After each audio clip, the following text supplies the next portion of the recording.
we're going to start actually by having Andrew walk you through what we do, because you've probably never heard of us. And then we will get into some of the details of how we got from Berkeley to here. I have to credit Steve with coming up with the BOSS name, which has got to be one of the better academic acronyms you can come up with if you're trying to market your research. That's nice of you to say. They don't usually let me name things.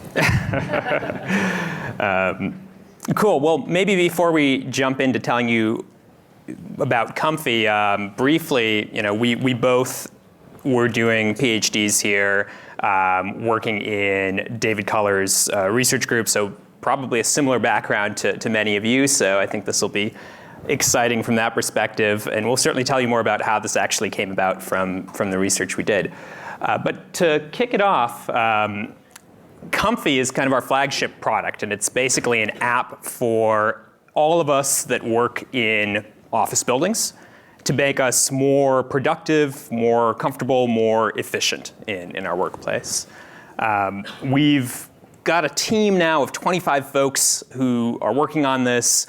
We'll talk through some of our funding, but folks like Google Ventures and the Wesley Group have been some of our big backers.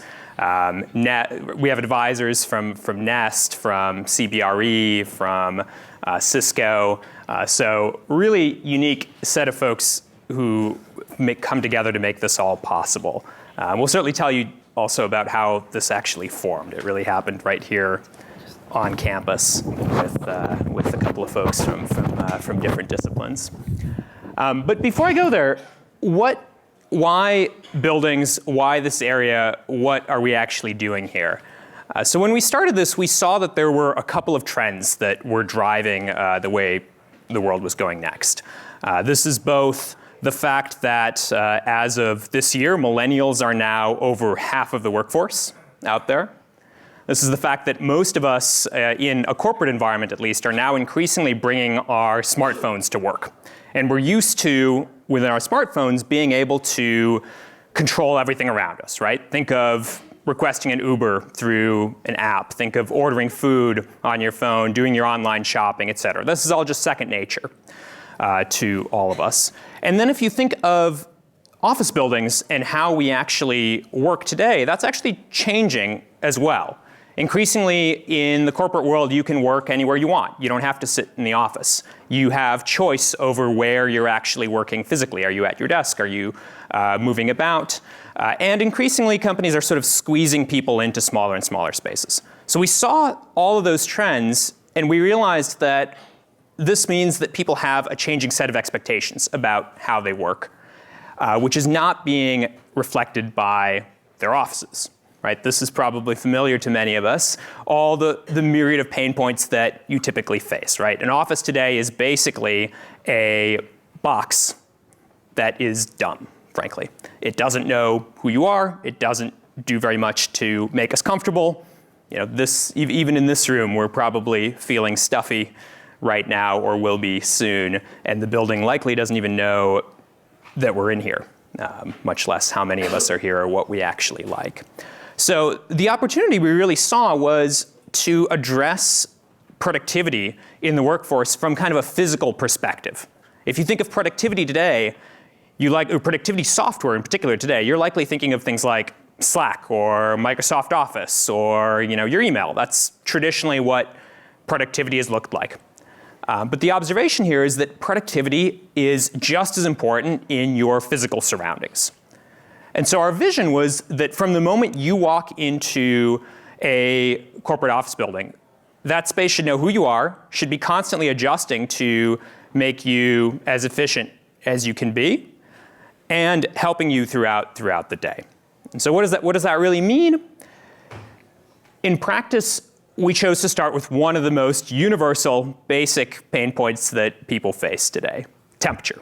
Right? You've probably all felt this at some point in even academic careers, of being in a classroom that's miserably stuffy, trying to get work done somewhere, and it's freezing cold, et cetera. This is I wish this could be ironic. That's right. That's right. And of course, half of the time, one of the good things here is you present this to customers, and usually you're presenting it in a stuffy meeting room, which certainly helps the cause. But believe it or not, this is the number 1 and 2 most common complaint that building managers hear about their building. Even right here at campus with Domenico and Satarjadai being too hot and too cold are some of the most common complaints. The Center for the Built Environment, which is over in the architecture school right here on campus, did a survey of something like 20,000 occupants and discovered that over 60% of them are finding it uncomfortable on a regular basis. And we said that this is just outdated, that we can't solve this problem today, right? We've got immense controls in this building. There are likely thousands of sensors and actuators in most large buildings today. So this technology already exists. Why can't that building be a little bit smarter about what we all need?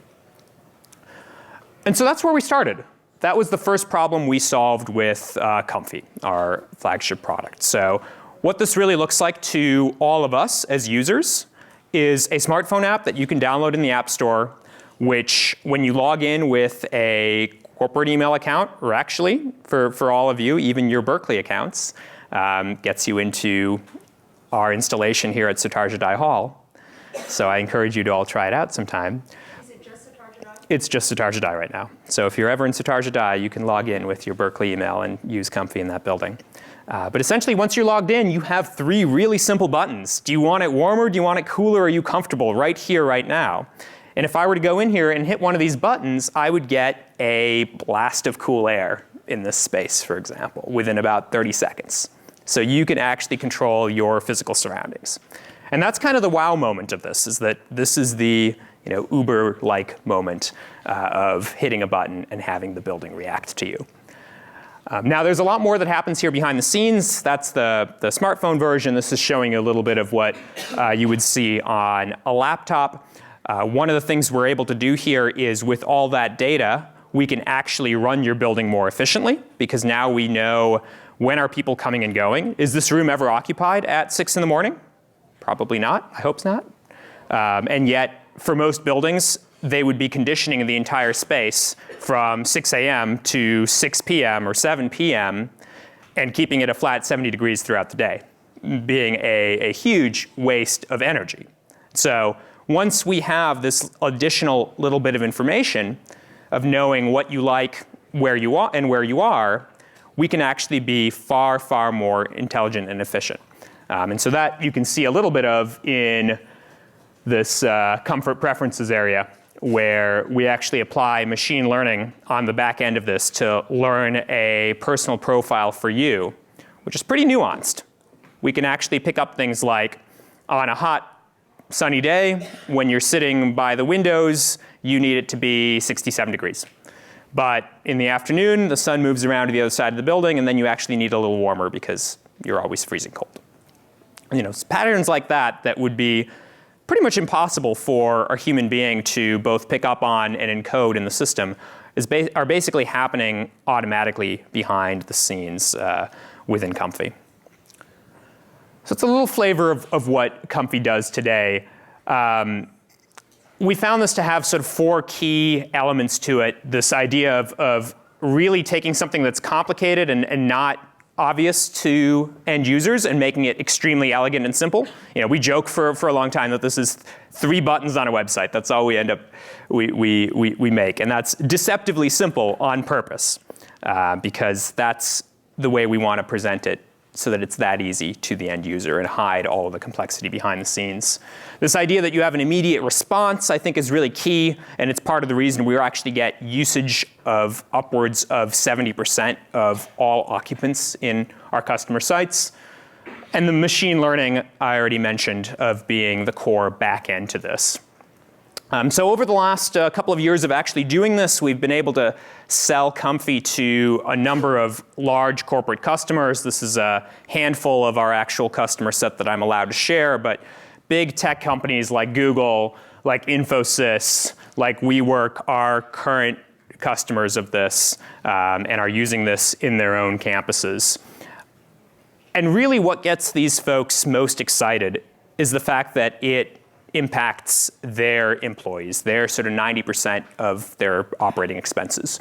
And say, take Johnson Controls here, which is one of the big industrial makers of building equipment that installed this in their own offices and expanded it from doing it in one building to doing it in their whole campus to doing it in multiple campuses now. They're seeing 77% of everybody in that building actually having downloaded our app or having signed up online. So if you think about this, this is sort of almost Facebook levels of adoption of something that to date has been a thermostat on your wall that nobody ever looks at or touches or really has any insight about. And this is what I mentioned about engagement rate, satisfaction rate. We asked folks to rate this with a star rating, saying 0 to 5 stars. Is this helping you throughout your day? And believe it or not, it makes a huge difference for employees. We've had people tell us this is the future. We've had people tell us this is solved my biggest pain of having to keep my space heater on, having to wear my blanket, et cetera. Beyond that, we're saving energy. We're eliminating complaints that the facilities team would otherwise hear. And we might get into this a little bit later, but we're able to do this with a really fast installation and really a software as a service model, which was really what came out of the research work that Steve and I did back at Berkeley.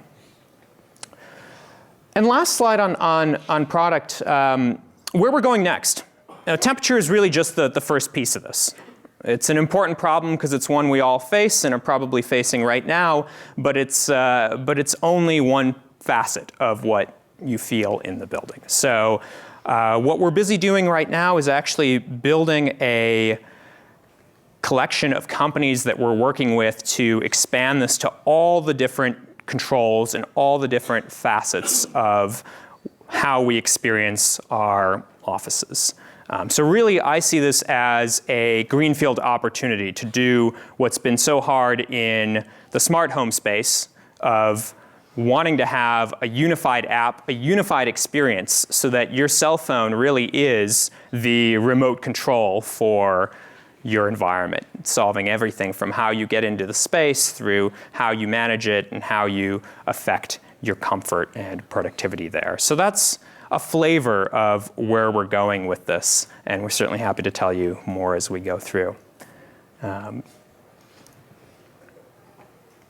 So I think with that, we'll dive into a little bit more of the actual kind of founding story and encourage all of you too to feel free to jump in with questions. We want to actually make this most relevant to all of you.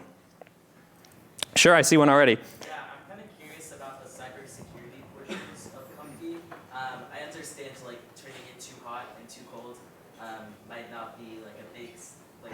issue, but if you're going in the future to, let's say, unlock your house using your phone, that obviously is more important. So can you talk about what your company is doing to be proactive on that? Yeah, absolutely. It's definitely a question that comes up reasonably frequently with our customers, especially the more sophisticated ones. And it's actually a pretty interesting challenge in a lot of ways. There's sort of this aspect of it, which is we are SaaS. One of the core things Andrew and I developed while we were at Cal actually was this idea that we would provide something like this, building controls as a service, as a cloud service that's not necessarily running on your premise. And there are a ton of advantages to that in the sense, just in terms of the economics and what you can actually accomplish that way. Not to mention how often do people ship software to their existing wall thermostats, basically never, whereas we can ship releases every week. So there are a lot of advantages, but the question is how do you talk these people into trusting you? And the answer is basically by doing the work to prove that not only are you doing the right thing, but you can prove it. And I got to say, it's not necessarily always the most the glamorous work, but there are actually audit standards for this, like SOC 2 and ISO 27001. We've been. Don't let's get started on compliance. Don't get me started on compliance.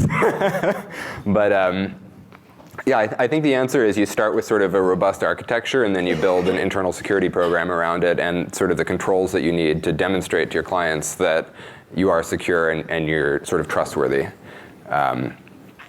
And To be honest, if you look at maybe the hacks you're thinking of, like everybody always brings up Target. I don't know if you're familiar with the Target hack, but it's all been traced basically back to bad network architecture and poor internal controls.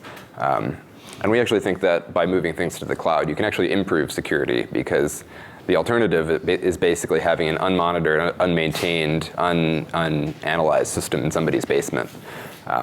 Yeah, we care a heck of a lot more about ensuring the security of our systems than most folks would in installing someone else's software on their internal network, which they don't understand and won't really bother to upgrade. Right. So we can actually be quite a bit more secure, I would argue, than the alternative. I would argue too. Yeah, go ahead. Can you Let's use the mic. You have to speak really loud. Hello. I had a question. So you had a brief slide you just passed over it about the price of upgrading an office building, whether in terms of energy saved or productivity, however you measure that. I'm wondering, this sort of change in the workplace, it's a big investment up front. And only, as far as I can see, only companies that have the capacity to completely revamp their spaces can do this. And thinking, if you were to expand this to the home, how do you plan to make it more affordable and like show customers that there is a real benefit that you can afford, and it's like teaching people that it's worth it to invest in this rather than having it be a luxury? How do you see yourself doing that? Sure. So I think the first thing to point out is that it is not actually a heavy capital investment. One of the things that we worked really hard to do, and this was, I think, a key business insight early on, is that this can be done entirely in software. I mean, this was the focus of both of our dissertation work and research. How can we leverage the existing infrastructure that exists in most buildings, right? This building has thermostats, you can see them on the wall, has lighting controls. A lot of this stuff is even centrally networked in most large buildings. It's required to be in California, actually. Yeah, and so then the question is really, how do you sit on top of that and make apps that are full-featured and yet very easy to install across buildings? And that's been sort of one of the core innovations that we've built into this. Yeah, absolutely. And to the other part, is it a luxury versus a sort of more need to have? I mean, I think the way companies would look at it and the way that we present it to our customers is that it really is about that 90% of OpEx in that first slide that people are spending. I mean, it's hard to appreciate just how enormously expensive employees are to have. I certainly wouldn't have appreciated it while I was here, but when you listen to CEOs like from major Fortune 500 companies list their top priorities, employee productivity or employee development or training or hiring or something like that is always one of their top priorities. And so it's basically what keeps them up at night, because they know that it's the team and the organization that drives things forward. And so if you can tie what you're doing to employee productivity, it's just such a huge value for them that it's not really a question of luxury. For most enterprises, saving just a minute for your employees on a daily basis, or even 30 seconds on a daily basis, is millions of dollars every year. And they treat it that way. So. We have one question over here. Yeah. Question over here. Yeah. So how does the app regulate the temperature if multiple users in the same environment have different requirements? Yeah, good question. Go for it. To take that? Good question. We had to build that in from the ground up. So if you think of home versus office, so to be clear, this is all focused on office and enterprise, and that's one of the places where I think there's such a huge opportunity, because home has been, in some sense, a lot of people have tried that, and yet office is just as important. One of the big differences, of course, is that offices and for that matter, universities are shared environments. So really, it comes down to two things. It comes down to transparency of being able to actually understand, do you know if you say work in Sutarjadai, do you have any idea who you share temperature with? Probably not, right? Probably not in today's world. So seeing that, and then seeing what you like versus what your neighbors like. So this is where the machine learning comes in. If we can build a profile, as we do, for every individual in a space, and then understand who is actually sitting together right now, then we can say, okay, for this particular group of people, this is the best fit. And if you happen to be the outlier, then you understand what that is. And so you contrast that with today's world, where you have likely a locked box on lockdown thermostat you can't adjust, and whoever complains loudest to the facilities manager sort of gets their way. It's the most frustrating experience of sort of shouting to a black hole, I don't understand why I can't control something, versus having that control, albeit with the need to share. So combining that, we've seen kind of a 97% agreement rate, meaning less than 3% of the time do people vote in opposite directions in any 2-hour window now across sort of tens of thousands of users. So that's kind of the reason we know it works. Something over here? Okay, I would like to dig a little bit deeper into previous question and your answer and this one. Well, I just downloaded your app and I pushed the button and nothing happened here. And this is not a facetious question, because I understand that you didn't apply your software to here. But what does it take on a physical side, not the software side, but on the physical side of a building, to control at that level of precision? I have an office that we shared. I have a thermostat in my office, which I shared with 6 other people, right next door.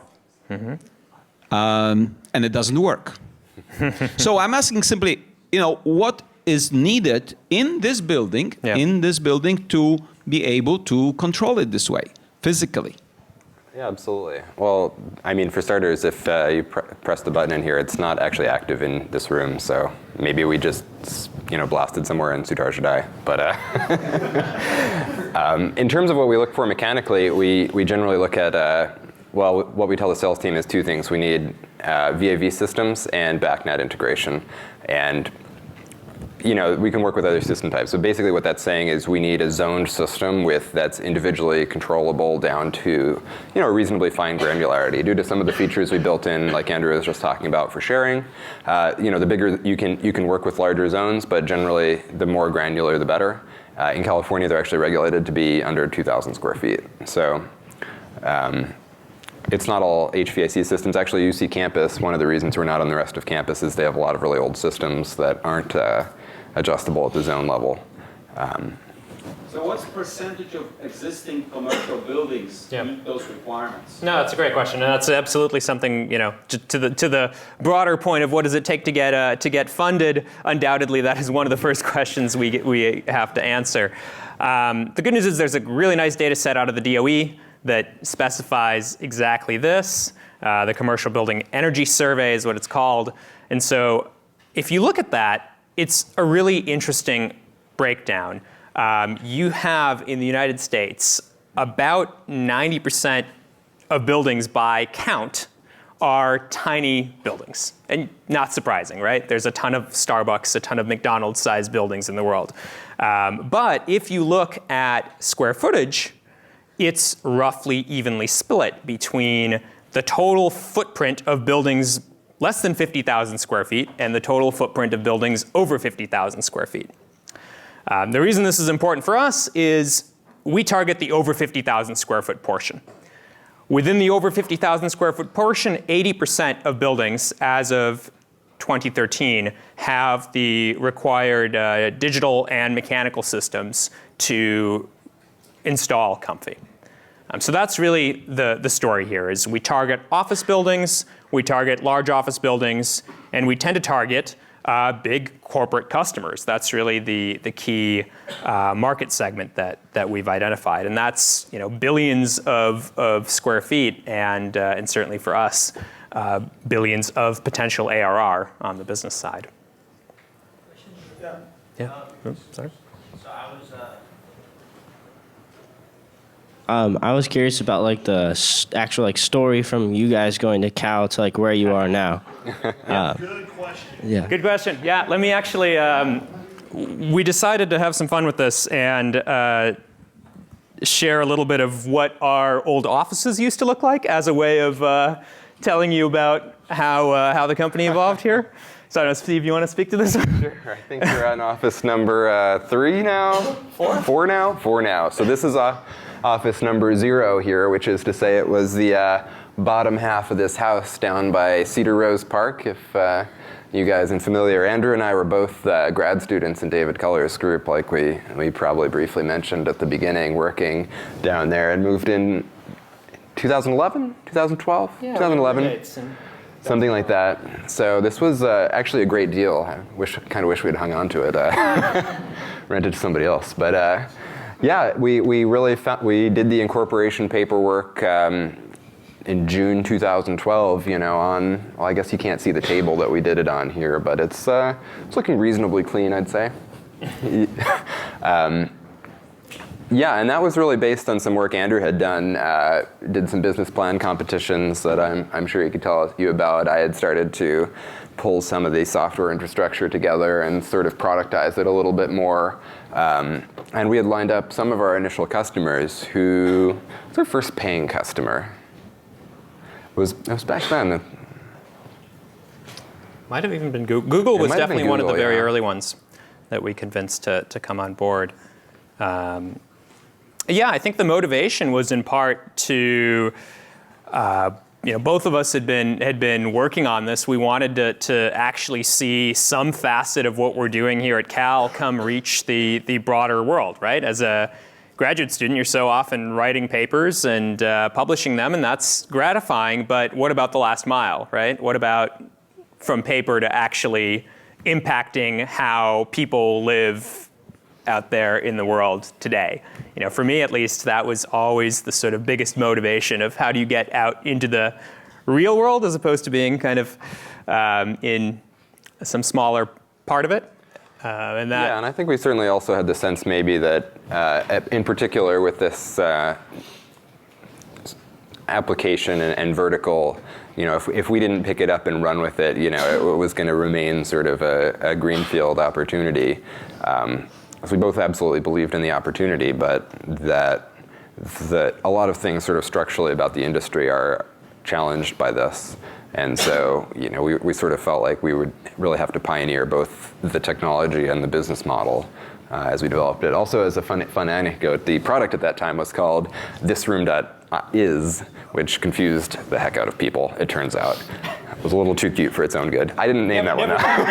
Never let a pair of engineers name a product. We had to hire the head designer to come up with Comfy, and that was far better than. That's Icelandic, and actually I remember getting some funny emails from the. Somebody at Berkeley, I think, sent us an email being like, why is it in Iceland? And we're like, you don't get it. It's thisroom.is, you see. It is too hot. It is too hot, right? Anyway. So that was office number 0. I think after that we've got Yes. the Google Cupcakes. That's right. One of the things that happens when you get funded by Google's apparently is they send you some cupcakes. And we were sort of at home and somebody knocked on the door and they're like, hey, I have some cupcakes for you. And a little confused, but. This is apparently how you find out that Google Ventures is deciding to back your company. And this was part of a seed round that we raised in 2012. Is that right? 2012? 2013? Might have been 2013. 2013, I think. Yeah, and that was sort of the first, I think, significant milestone getting out of Berkeley, because that sort of let you start to hire a team. And certainly the team that we built is one of the, I think, most important things that we've done. So, a question for you all. It sounded like you had customers. So how come you didn't bootstrap? I mean, I think the honest answer is if you want to grow quickly, it's really hard to just bootstrap, and you sort of can't reach the kind of growth rates, except for maybe some rare exceptions. That's really the biggest value of VC, is that's your chance to go and making enough money to sort of hire someone and doing so reliably, so you're not sort of living paycheck to pay, whatever. Cupcake to cupcake. You're not, relying on signing that next contract this month to just make sure you can make payroll. How did you approach Google, or who all did you all approach? Yeah. Yeah, fundraising was definitely a process, and it's one that took pulling every connection we could find to make it happen. Certainly, Berkeley was helpful. We knew faculty here who were able to make introductions for us, but we also had to go quite a ways outside of that and look to friends and acquaintances that had done startups, to angel investors that had gone on and went into the finance world and other places to really put that together. So it was definitely an involved effort. Yeah, I would say that, certainly pulling all the strings of all your networks is really important, especially at that initial stage. I mean, also in some sense, right, like VC's jobs is to meet with people and generate deal flow. So like they will meet with you, and the trick is to get enough of them to say yes at the right time to get the cupcakes. I'll defer to. So my question was, so at this point, did you have an idea what it was going to be? I mean, I know at this point you didn't have Comfy, but what did you have, and how did you pitch what you had to the VCs? Yeah. I mean, yeah, we did have a working product. It was called thisroom.is and looked quite a bit different. But I think all the core sort of architectural pieces were there. The idea that we would be delivering value to the occupants was certainly there. The core functionality of the product actually was there, and we did have a few customers at that point. So, at that point you get into team and vision when you're talking to VCs. And to be honest, I think that the product vision has stayed pretty consistent. Like the pitch that Andrew just presented would have been quite recognizable in that initial pitch. I think that and in some sense it's only gotten easier since then because we have so many more points of validation. We have third-party results, we have security audits, we have 10 Fortune 1000 customers who are paying customers, we have proof points around customer service. And so I think what it took then was a lot of shoe leather on Andrew's part. Yeah. No, that's absolutely right. When you gave that presentation in 2013, there were a number of names that were on as founders or who were part of the project for Boss. Mm-hmm. I'm curious, of that list, who's with you still? Yeah. So that's I'm trying to remember exactly who all was involved in the research effort. It was interesting. There was definitely a number of both undergraduate researchers that we worked with, grad students, both in our group and in other groups that contributed in ways to the research. But I think one of the differences is that when we went and talked about productizing it, you actually end up focusing on a fairly different set of challenges, right? I mean, Boss, and if you go back to that presentation, some parts are recognizable. We identify sensors in buildings and controls and energy management and, oh, wow, this equipment is so outdated. Wouldn't it be exciting to put new software on top of it?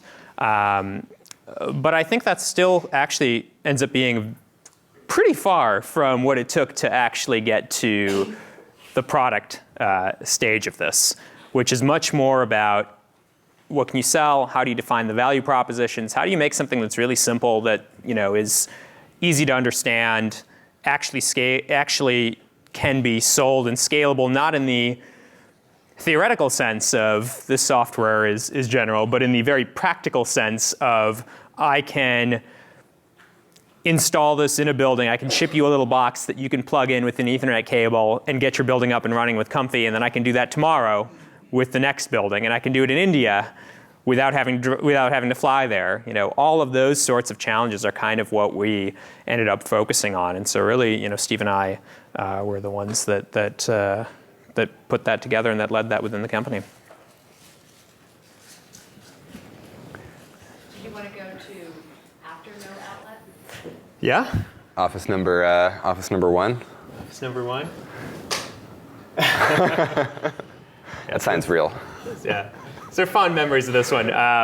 We decided not to leave the idea of working in a house quite yet, and so after it being Steve and I in our half basement apartment, we moved to a house in the Oakland Hills. Maybe we watched the Facebook movie a little bit too much, but we thought this would be a great deal for pay a little rent, live upstairs. Company is downstairs on the first floor, and. Had a lot of fun with this place.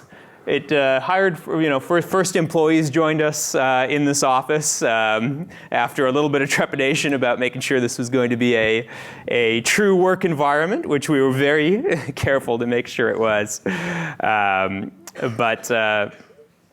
that was the time when we really started to both refine the product. Actually, good maybe segue to some of the early team members here too. Yeah, this is where we brought on our first two hires were a chief designer, VP product, who has a background in UI UX design and was at IDEO, who are, if you don't know, the people who invented the mouse, allegedly. And they have a San Francisco office, and we'd actually worked with him on another sort of contracting project we had done. And sort of a top design consultancy in the world, really. Yeah, and another key hire was from Google, actually. She had advocated buying Comfy, or This Room Is, and then Comfy. And then once they bought it, we hired her to sort of lead our real estate strategy. And she's actually, they're both Berkeley grads, actually, architecture. Yeah. We actually met all on campus at some point. So it's really, one of the insights here was how much the network that you make and the folks you meet on campus do actually come back in various forums throughout your career. So we started hanging out when we entered the building space, still in the research side. We started hanging out with building scientists and architects, just organized a happy hour once a month, held it over here at the faculty club, and said, hey, we're going to reach out to building science and maybe mechanical engineering and some folks at LBNL, and bring your friends. We'll just all hang out and chat various energy, buildings, CS-related ideas. And so both of these folks we met either directly at that happy hour or through folks that we met through that happy hour. So. That for me, I think, was a big insight of how much it matters what everybody that you're meeting now and likely in this class. I'm sorry. Yeah. Can you go back to that picture? Is this a neighborhood? That's right. And was this a lighting up building robotics sign? No, it's actually shopped. Oh, okay, thank you. All right. Yeah, but it would have looked great though, right? That's our design team did. I think it was for a party invite. We had another one here where kind of became a running joke where we'd put a big, sign on the outside of our building for the housewarming party. So this was our first real office. It's at 17th and Harrison in Oakland, on a block that I don't know if I never really got down there when I was in Berkeley, but Uptown's really seen quite a renaissance. They've got a coffee shop that the people fled the mission and moved into Oakland next to the raw cat food place. Yes, they'll grind up a chicken for you, and so you can feed it to your cat. A whole bunch of other good stuff on this street, so it's really like the Brooklyn of the West. And our office was this top floor up here. And I think we were up to maybe 10, 15 people here. Yeah, about 10 folks now. Yeah, this was really the stage at which I think the sort of core verticals inside of the company started to become obvious. We have the engineering team, we have the customer success team, we have a nascent sales, BD team, all sort of starting to get in place there. We have a picture of us all cheering on the next slide. Oh yeah, the softball team is there. Or something celebrating a sale, no doubt, or either that or a win. I don't know. So this was a fun place, and then we finally outgrew that though. This was like a doctor's office or something, so a little bit of a weird place. We actually maybe as a small aside, Andrew's become quite an expert, if I may say so, in commercial real estate. as on the client side as part of this, because it turns out it's actually quite a trick, just like getting a good office at a good price that meets your space needs. Real estate as a startup is just a total pain. Yeah. You outgrow every space like every year, and the landlords want to lock you into 5-year deals. And so it is just mind-boggling. WeWork has a brilliant business model. We are big fans, and of course they're a customer too. WeWork? Yeah, there's one in Berkeley now, actually. It's On university? yeah, it's cool what they've done inside. So it's a little expensive, but on the other hand, so is running down all these brokers. And then the so far ultimate BR office is this great space we found in the Rotunda building downtown, which is basically on top of Frank Ogawa Plaza. So right across from City Hall. This is our roof deck with our team out for a barbecue, and we're up to 25 folks now, starting to look a little more like a traditional startup environment with a few of the good perks of working in at a startup. But What are the perks? The cubby hole? I mean, all the Trader Joe's snacks you can stand. There you go. no, at the end of the day, I mean, all those perks are nice and fun, and obviously we get to be, by virtue of being still small, by virtue of us being able to not be bureaucratic, we can be incredibly flexible. But at the end of the day, it's really about the team. It's the fact that all of these folks from day one through now are super motivated to solve these problems. Everyone here, I am honored to work with the team that we've put together. It's undoubtedly the single proudest achievement for me as a CEO of the company is the team that we've hired. I think we have world-class people in buildings, in design, in software come together. So, in general, I think at a good startup, the biggest perk should be the people you get to work with and why you're all there. Much more than the Trader Joe's snacks, as much fun as that is, or the robot. Ride for 5 years. What has surprised you, and what are you looking forward to?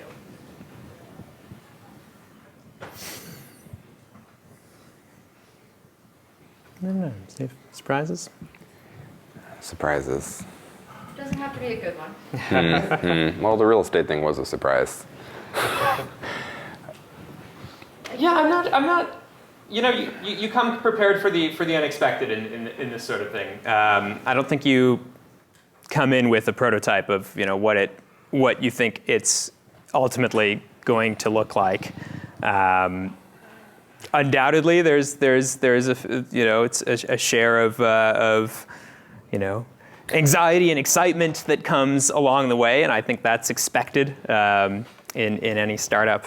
So it's definitely a ride. Maybe one thing that was a surprise, actually, and I think in a good way, is that, I don't know exactly the right way to put this, but once you sort of found a company and get even like a pretty modest amount of success, people actually take you really seriously, and that the things that you thought were going to be the hardest things and the biggest barriers to sort of getting to the next step aren't necessarily what you thought. So in our case, Comfy was in some sense what we thought was quite a modest product increment over thermostats, over other things, and we sort of did that because we thought, for one, that the trends are moving in the right direction, but also that the business case would be sort of best and we would have the least friction. But it's not always clear that by doing even more and sort of really shooting the moon, that you would actually shoot yourselves in the foot all that much, even though it would be sort of bigger in scope. Yeah. So what's next for you all?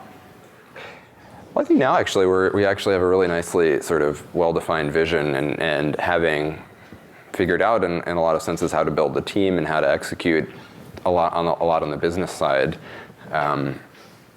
What's next is we're growing. We're growing, and we're I think this is a good moment to plug. We're hiring. We're hiring across all roles. We're hiring business roles from sales, from marketing, from business development. We're hiring engineering roles, anything from front end, back end, et cetera. Yeah. All on our So, website. Exactly. Beautiful, beautiful penthouse. Yeah. So, Can you give some advice on how you build? Can you turn the microphone? Yeah, the microphone's off. I don't think it's on. Well, maybe it's on again now. Hey guys, can you hear me? My name's Andrea. Thanks for the talk. The importance of a team, I've learned also is very, like who you have in the team is very important. So any advice on what is your criteria or what's like a crucial, important element in who you choose for your team? yeah. I mean, I think there's, from my perspective, there's two parts. There's obviously the sort of subject area expertise, which, you know, I think in honesty, especially when you start hiring outside of your own core area of expertise, is not always obvious. And you need to really, my own experience, rely on experts and have folks you can reach out to learn more, and then frankly just interview a bunch, especially outside of your area of expertise. But you know, for areas where, especially areas where you do know, obviously setting the bar extremely high, and I think it starts with the founding team in many cases. So you know, I think we're lucky in our own backgrounds out of Berkeley in being able to attract top engineering talent to what we're doing. That's undoubtedly been a core key to success on the product side. So I think those first team members, founding team, first hires, all extremely critically important. I think maybe the only other piece I'd add is not to underestimate the culture fit. That, you know, especially the early days, it's all driven by your passion for what you're doing, and so finding people that are basically extremely aligned with what you want to achieve and see the world kind of in a want to see a similar change in the world ultimately, right? Because then you don't have to worry about how do we manage, how do we align. It's really at the end of the day about how do we just get done what we both want done as quickly as possible. Yeah, I'd definitely say looking at people who can deal well with uncertainty is key and don't need a lot of hands-on management. We still don't really have that, and so it's critical that some people are just uncomfortable with that. And I can't overemphasize Andrew's, just interview widely. I think I had a board slide when I was trying to explain why I hadn't hired any engineers yet. And I was like, well, I'd interviewed 50 of them or something and made one. More than that. 500 people that you. Yeah, 500 people in the funnel. You phone screen 60, you interview 30, you make 5 offers, and one of them accepted. And it's like, great. At the end of the day, I hired one of them. So you have to be picky, but at the same time, sometimes it's going to work, and then you have to move really fast.